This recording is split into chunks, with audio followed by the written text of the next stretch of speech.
YouTube, what's going on? It's your boy Carl coming back at you from Golden Grimmett Productions. This time around, we're going to be reacting to NBA legends and players explain why Larry Bird will destroy today's NBA. All right. If you are new, please like, share, and subscribe to the channel. It greatly appreciated. It helps us out tremendously. This is a interesting topic because the older generation says that Larry would cook the current generation. The current generation feels like Larry Bird would get cooked if he came into this league today. Now, one thing I will say, I think if Larry played in this era, I think he would adapt to the era itself, which would make him better overall anyway, especially with the skill set that he possesses currently. I do think he would accumulate way more technicals if he kept the same mindset that he had. I think the reps will be a lot harder on Larry because of his play style and because of how much he talks. But I think he would adapt to that too, just because he's in that era. It's just like I think players would adapt from this current era, would adapt in the older era if they played then, because you would have no choice. You adapt to the environment that you put into. You adapt to the situation that you put into. So if you put those skilled players today in this era, I can't say that they would be soft because they would be playing under the mantra of what's currently going on. So you know what I'm saying? I think it's a thin line, but I think it's also a good point, you know what I'm saying, to make, and it's a good argument to have. So we're going to hop into this video. I'm sorry about being long-winded, but I just want to give my take on that.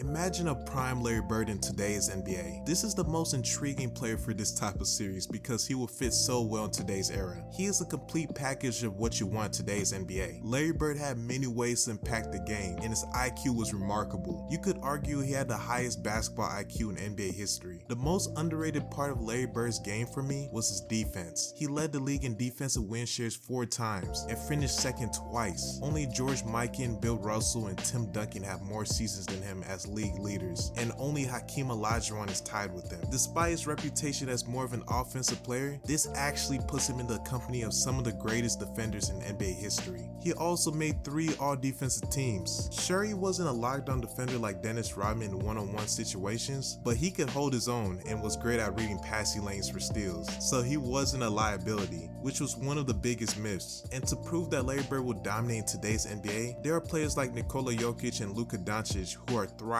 in the league. Both players possess some of Larry Bird's qualities. Jokic's freakish passing abilities, excellent off-ball play, and Luka's tough shot making and competitive mentality. But neither are a better shooter or defender than Larry. That is why in today's league it's difficult to find a player to compare Larry Bird to, because he is a composite of many players. The only thing you have to worry about with a prime Larry Bird in today's NBA is whether he'll be ejected after trash talking every player guarding him, because he will destroy players mentally too. Like the guy was telling players what he would do before he even had the ball in his hands. So I'm going to show you NBA legends and players sharing stories of how dominant and skilled Larry Bird was. And after this video, please tell me how many points you think a peak Larry Bird will average in today's league. Enjoy the video, man. Prior to that NCAA tournament, still was the most watched NCAA finals game in NCAA history. Right. How much did you know about Larry Bird prior to that game? Well, Shannon, the summer before, they had the WIT tournament. Okay. And they brought all the best college players together. Okay. To play against the world. Okay. And man, I see this guy, you know, blonde hair, you know. I said, all right, let me see if he can play. Okay. Man, I'm sitting there watching him shoot, Shannon. He must have made 30 in a row all net. So he was Steph Curry before Steph. Yeah. And I'm sitting there saying, this dude can play. Okay. Because, you know, brothers, we always say, okay, can the white dude really play? Correct. You know? Right. So then I said, oh, man, he a bad boy. Right. Then we got in the game. Jack Givens was player of the year that year. Right. He tore him up, man. From Jack Givens from Kentucky. Kentucky. Because they won the national championship in '78. Right. That same time. Yeah, okay. Man, Larry Bird was taking it to him. I said, oh, man. I'm calling back home saying, oh, he for real. He for real. This dude, Larry Bird? Right. Oh, he got it. He can play. He's dominating Jack Givens. Rich, I don't know. I think he might average 30. I mean, here's the thing. Nobody could ever rush Larry Bird. I know guys are way more athletic now, but his ability to shoot the ball, depending upon the team he's on, like he can get anywhere he wants to be and shoot over smaller players. And he was one of the most crafty players the game has ever seen. So I think his game translates to any time period. Larry Bird talked a lot of shit. Bird used to tell me, look here, man. I'm gonna go shoot this motherfucking jumper in your face right there in that corner. And it's gonna be your Christmas present. I'm gonna wrap it up and bust your head open. All that shit. He was the coldest dude I ever seen with that shit, man. Everybody be talking about these greats. They don't be always mentioning him. He was the shit. Yeah. The shit, man. He'll give it to you any way he wanted to. Any way he wanted to. Larry Bird was cold. Cold dude, man. Real cold. Every night, show what you got. I think Larry, and then the era that we play in right now where like they protect the shooters, Larry would, yeah, he'd be pulling 30, 35, maybe more than that a night. Because for real, he would go to the line so much, bro. And he was such a good free throw shooter. He was, bro, he was the originator of the 50, 40, 90. So you mix that in. Think about it. If we thought James Harden went to the line, bro, Larry Bird would go to the line, and it wouldn't be that he was trying to abuse the system, but because he was physical, that he would go to the line a lot, bro. And plus, he's a shooter. Shooting translates to this league in this era currently better than anything, and he plays better defense than a lot of players who shoot today. You know what I'm saying? Like, he's a bigger person. He's a bigger player. And it would translate, bro. I think it definitely would translate well. I don't know if I could ever tell you a memory. I'll just tell you that Larry was a phenomenal basketball player. The guy had unbelievable physical and mental toughness, which set him apart. I mean, that guy just would play through pain. Brown is hurt. Brown is down, and he's hurt. And here comes Larry Bird, making his return from an apparent fracture of the right cheek. Nothing bothered him. Unbelievable competitor, great hands, great vision, great feel for the game, and just, you know, could go out every single night and just play at an unbelievably high level. Didn't have to shoot the ball really well to have a good game because he did so many different things. I said, the dude just knew how to play, right? And the thing that I loved about him is that he was a shit talker.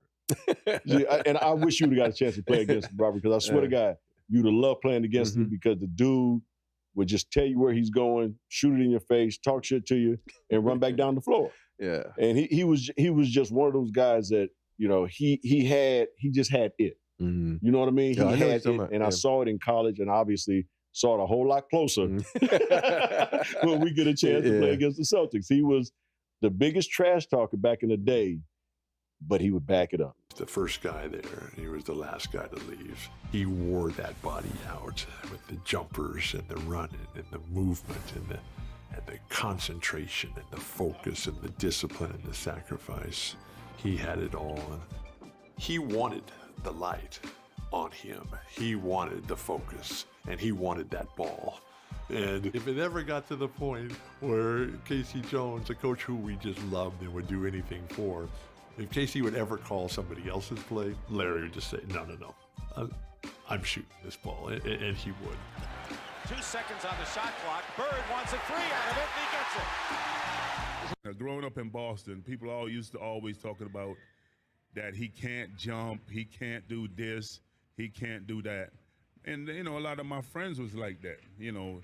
So, I got to the league. I called all my friends back up. I said, you know, all that trash that you were talking, you need to squash all that. This man is great.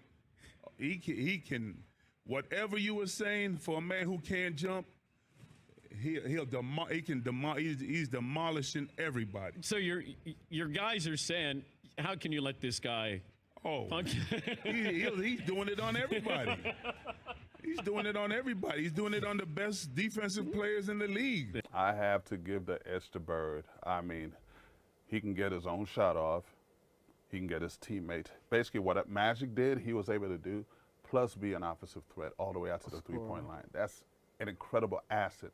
They were pretty much the same size. Yeah. They were both slow. They were both, you know, they were not both leapers. Yeah. But Bird, that outside three, and they were both high IQ guys, but I got to give the edge to Bird. To play against the dream team. This was the legendary game where the college guys came in and Chuck Daly let y'all tear their ass up, and as soon as y'all started getting back, he ended it, right? So, yeah, so funny. So when we got an invitation, it was 8 of us. It was myself, Bobby Hurley, Allen Houston, Chris Webber, Rodney Rogers, Eric Montrose. Shout out Eddie Rodney Hardaway. Rogers, man. A lot of players that basically, you know what I'm saying? So for River, they weren't playing anybody, but it was levels to that. And when the Dream Team played those college players, because them college players turned out to be NBA players, and they were really good. Man, shout out to OG. Yeah. And Grant Hill was on that squad. So we get to La Jolla, San Diego, and we check into the Marriott. We go up to our floor, and we're walking in the corridor, and we see this tall white guy coming down the hall. And I'm like, damn, that looked like Larry Bird. So Larry Bird coming down the hallway, me and Chris Webber, and Larry Bird, you don't realize how big Larry Bird is until you stand up close to Larry Bird. Exactly. Larry Bird, legit 6'10". Real talk. When I first stood up against him when he was coaching the pace, I was like, damn. So he walked by us and he says, y'all those college guys? And we was like, yeah, we the college guys. And he looked at us and he said, get some fucking rest. It's going to be a long week, and walked off. And we was like, what the hell? Which y'all got us into? Yeah, I'm like, okay. You know, we like, all right, what's going on here? I wanted to say what's up, and he just came to me like this, like, damn. Larry broke into the league, Rookie of the Year. Yeah, had a strong first year. So I knew that I was teaming up with someone that was franchise-changing type talent. You know, this guy, I think he was born to play basketball. Seeing him come in and making the adjustment early, taking a team that had won 20 games the year before, and, you know, the next year, I mean, you know, they're 40 plus, and the next year 60 plus. When Bird was at Indiana State, and the first time we really got a chance to see him play on television, Indiana State played Bradley, and then, you know, fast forward, then they played DePaul, and Mark Aguirre, Terry Cummins, Teddy Grubbs on that team. And Larry Bird just, you know, he does this thing, and then of course they went on and they played Magic at Michigan State. But Bird was again, one of the greatest shooters, champions, competitors to ever play in our game. You now join Bill Russell and Wilt Chamberlain as the only players in the 40-year history of the NBA to win the league's MVP award 3 years in a row. Yeah, Rob, I wish you would have played against him, man. Larry Bird was the biggest shit talker in the league back in the day. He would tell you exactly where he was going, what he was going to do. And he did that to us in the finals. He was like, guys, don't worry about it. I'm going to go right over here into the corner. I'm going to catch the ball. I'm going to shoot it, and ain't shit y'all can do about it. I mean, and he did exactly that. You know, so I wish you would have got a chance to play against him. You know, because I always think about that moment. I don't know how true this is, but you remember the time when he was playing Atlanta, and he told the guy, he says, I'm going to bank a 3-on you. And the guy says, bullshit. So, yeah. On the out-of-bound play. Throughout the game, throughout the game, he never got to say, he said, you know what? He goes back in the game. I think he had like 50 points that game or something. I noticed it because Kevin McHale ended up having the most points ever scored by a Boston Celtic, right? And Larry told him he should have got 60 because he broke it against Atlanta like 2 or 3 days later. Yeah, and it was in the bench. Atlanta bench got in trouble because they out here rooting for. I'm like, you can see it. I mean, if you go back and look at the tape, you can see the bench. Every shot he made, they're going crazy. It's like he unbanked this one. And it's like, see, that's what you want, because when someone's telling you what they can do and you can't stop it, you know they're a bad man. Bad man. Yeah. But I look at guys in this era now, and you say, okay. You look at Bird and says, well, I could have stopped him because, you know, he's slow. It's sort of like Luka now. Luka, you watch Luka. Luka is so freaking slow, and you're like, why can't they stop that? Right. I'm like, but when you crafty and you know how to play, that's all you. That's a great take, because people who make that argument that he was slow, Luka's. That if they thought Bird was slow, Luka's very slow, and they can't stop nothing Luka does. Luka is gonna get where he gets, and Luka ain't even half the champion that Larry Bird was. He ain't half the warrior that Larry was. And I'm just being 100, and I'm from this generation. But if they think because he's slow, then they need to look at other slow players that are playing currently and then kind of reevaluate that. That's all you need. Yeah. I think Bird is fast compared to Luka. I see Luka, he be going slow as hell, and he'll get by you. But, Larry probably looked like fucking sprinter compared to the way Luka played. Yeah. It's amazing. I think it was 86, 87. So we was playing Boston Celtics in the Eastern Conference Finals. So they gave me the task of guarding Larry Bird. Guarding Larry Bird, I'm like this 25-year-old rookie in the league. They said, Dennis, you have to guard him. And I'm like, and you know what I'm saying, guard him. So that was my whole job, to guard the toughest guy on the team, on the other teams. So, you know, so I'm guarding him. And every time I turn my head, he's over there in the three-point line. He said, I'm over here, Rook. I'm like,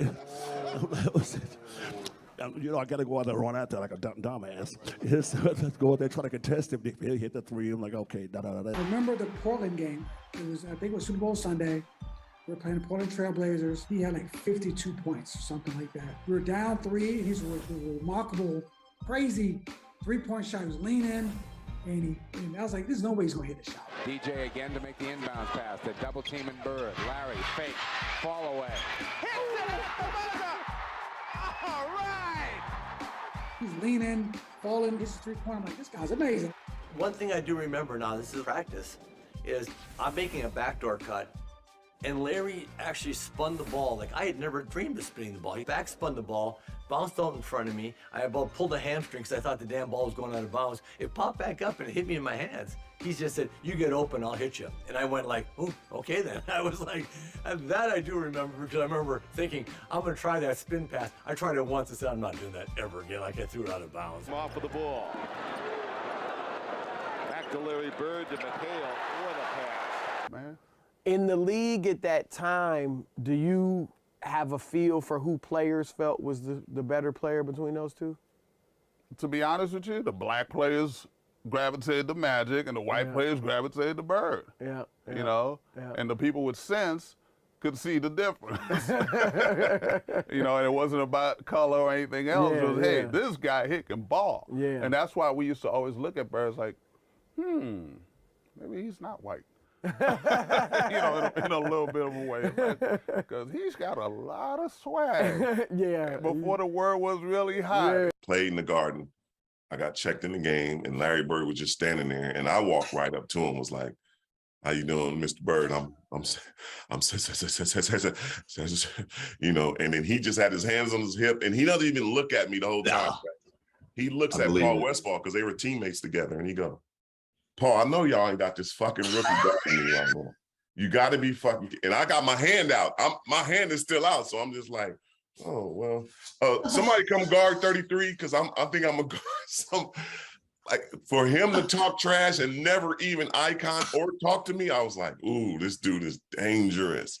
Magic was cool when I met him. I got on the court in the form and went right up to him, forget about the game. Hi, Magic, how you doing? Say, hey, what's up, baby? LA, you home? Huh? Yeah. So the next morning, we get up and we go to practice, and Roy Williams is our coach, but we only got 8. So we like, well, how are we practicing? And what are we practicing for? So we spent, I want to say, an hour doing the 3-man weave. And I'm like, what's going on here? Then they bus us to another location where the dream team is practicing. And these about 400 people standing outside waiting for the dream team to come out. They take us up to a top floor, and the dream team is practicing. They're finishing up their practice.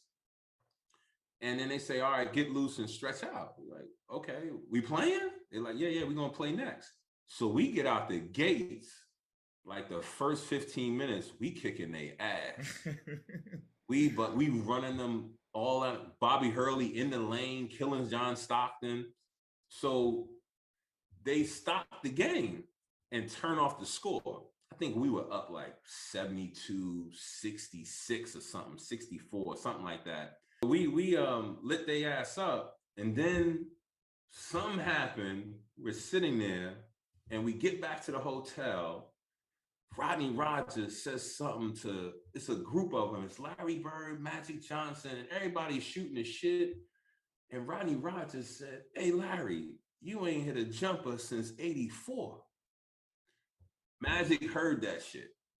And we ain't think none of it. The next day we came in, and I never seen this. And this one I was like, this is a different breed. Magic Johnson fed Larry Bird the ball probably about 8 times in a row down court. Larry Bird got the ball on Rodney Rogers, and every time he was about to make a move, he told him what he was going to do. One dribble, pull up, going left, off glass. Bucket. One dribble, going right, spin, shot, bucket.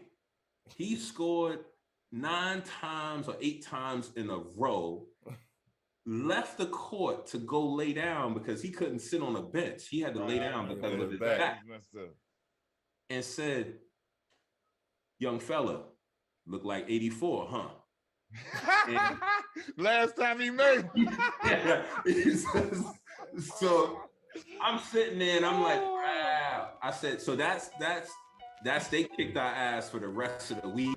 Larry and those guys, it's something I've watched my whole life. I turn around and Larry goes, "What's up, Sal? What's up, Larry?" He goes, "You hate it." "Yeah, man." He goes,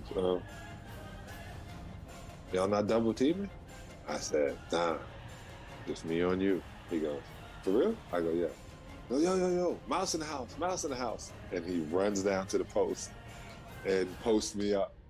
And boom, boom, score. He said, "It's gonna be a long night, Sal." And Larry with a long jump shot.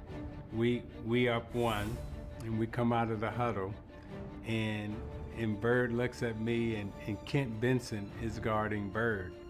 And Bird looks at me and he goes, "He's got no shot." And he says it right to Benson as he was standing there, right? And sure enough, he gets it in on the left side of the court, takes it down to the baseline.